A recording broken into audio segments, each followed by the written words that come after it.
you have your Bible tonight, the 5th chapter of the book of Ephesians is going to be the location of our text.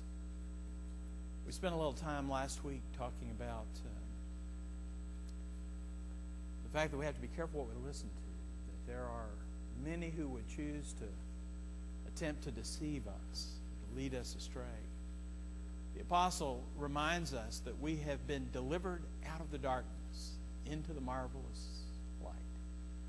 And that when we take time and opportunity to cooperate with God and allow God to do His powerful, transformative work in our life, that our life can take on a whole different character. And the evidences and the fruit of our life are representative no longer of our own selfish ways and ambitions, but instead become evident of the ways of God.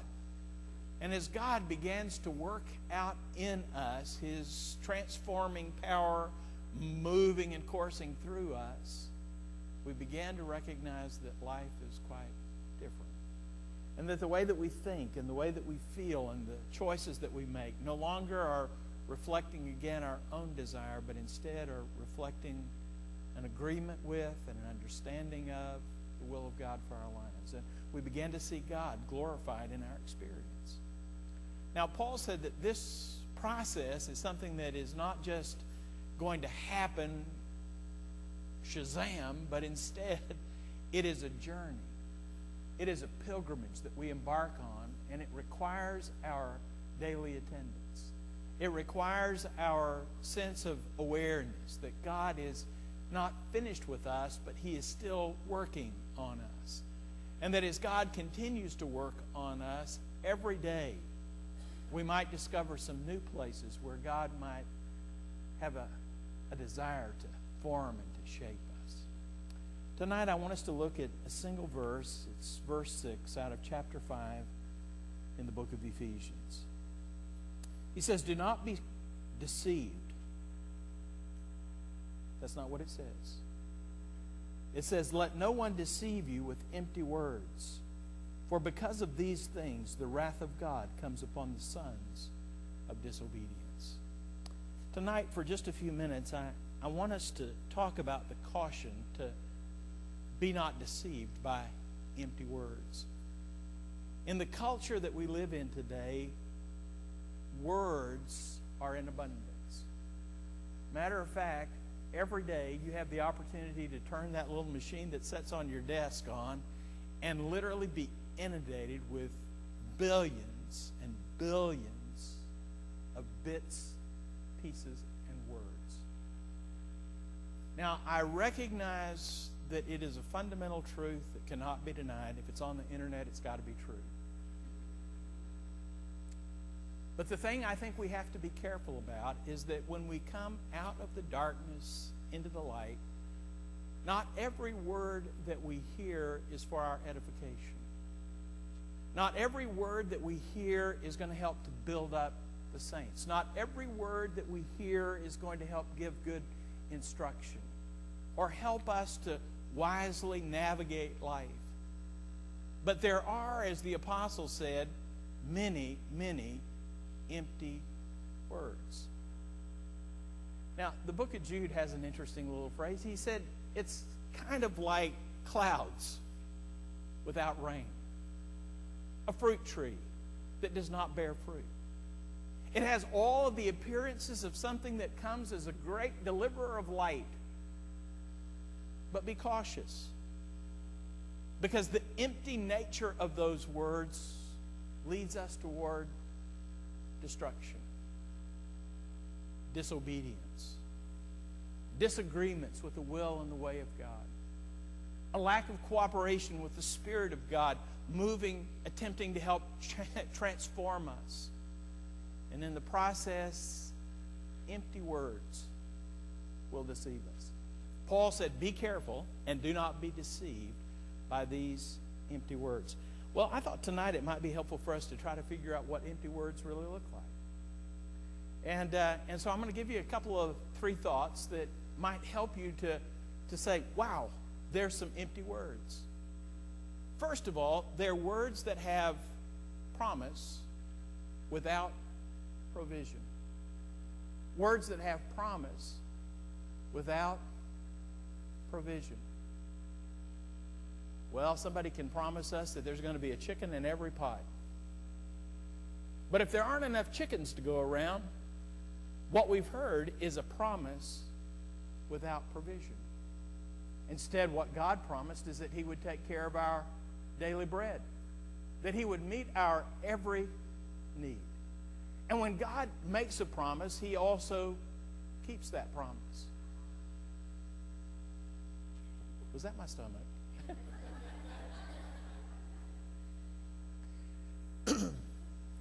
I think somebody has an iPhone 5.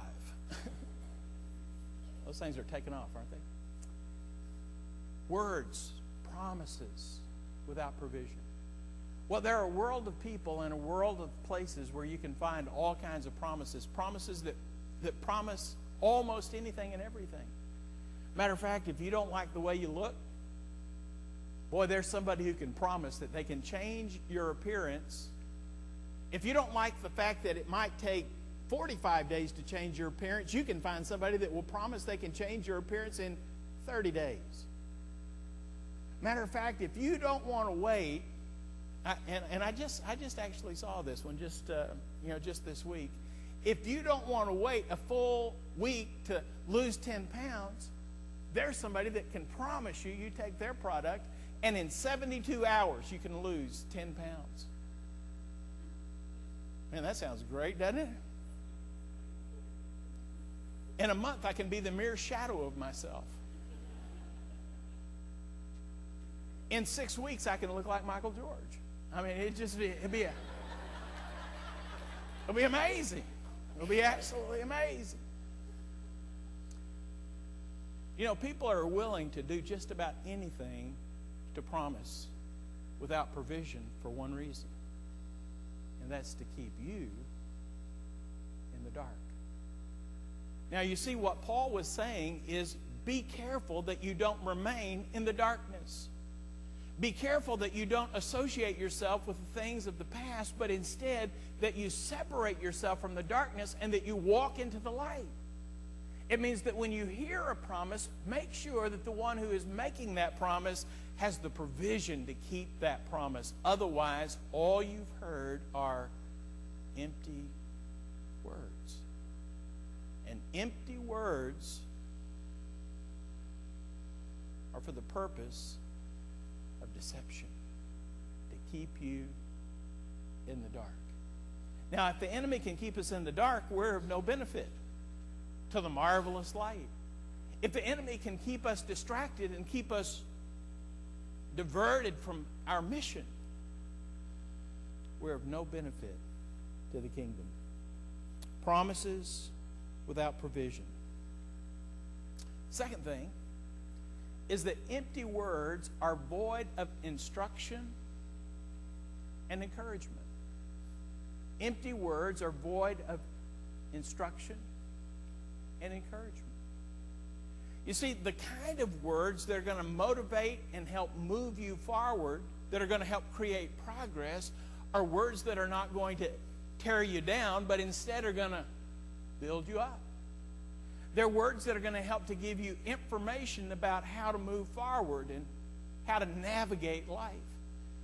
And God's revelation to us is a desire to help keep us informed about the things that are necessary for us to be able to encounter the journey with Him. Words of instruction. You see, empty words just flatter us with a destination and leave us with no instruction. Always moving the target, never allowing us to find our way. Because the way is lost in the darkness. Now, what was the purpose of empty words? To keep us in the dark. What are the purpose of the words of God? To help lead us into the light. What helps to lead us into the light? Instruction and encouragement. Words of instruction and encouragement. Empty words. Are you with with me yet? Or are you just like right on the edge of your seat? Are we there yet? Empty words do not distract us from progress, but instead motivate us to success. Now, he's told us how to take a look at our success. It's one, to recognize how God is transforming and changing us. You know, you've heard a lot in the last little while. Are you better off now than you were 4 years ago? And there are a lot of people and a lot of political campaigns. They're asking you the question, has anything changed? Well, tonight, let me ask you the question. Since you've come to Jesus, is your life any different today than it was before? You see, because empty words are going to distract you from change. They're going to distract you from moving toward that destination. But the Word of God is going to move you toward being able to accomplish what those words were intended to accomplish. And that is to help transform and to help shape your life. You know, when you think about your experience and your journey with the Father, and you think about all that God has done in your daily walk, when you look back and survey your life, are there things that are different today because you know Jesus? Has your life changed?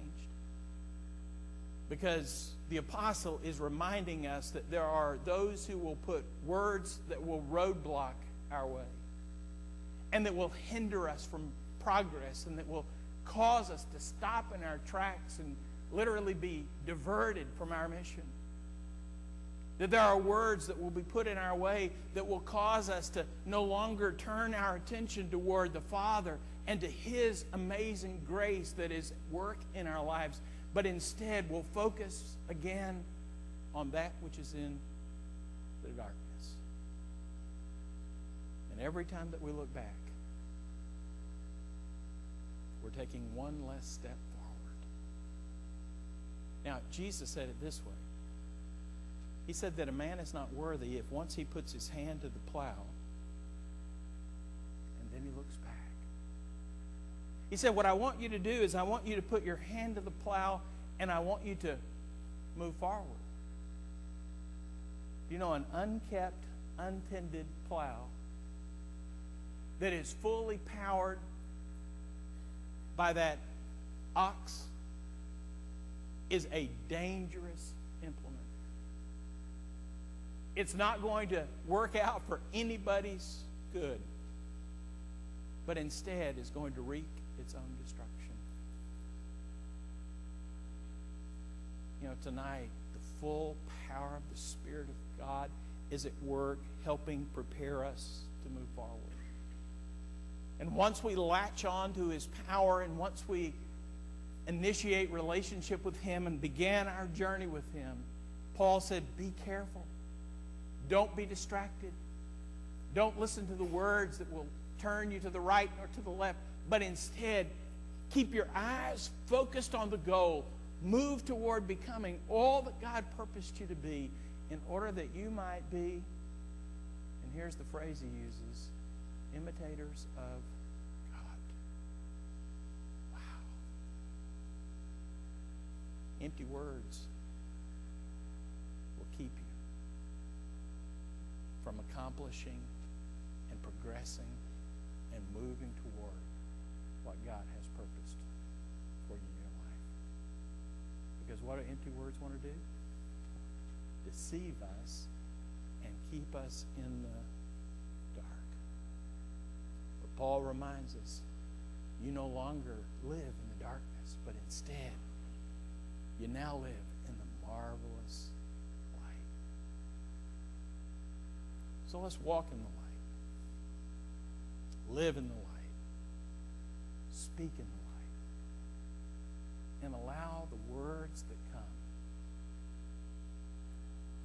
planted in our hearts to be words of light and words of life that will help to instruct and encourage us will help to establish our step and move us toward being able to accomplish all that God has purposed for us to accomplish.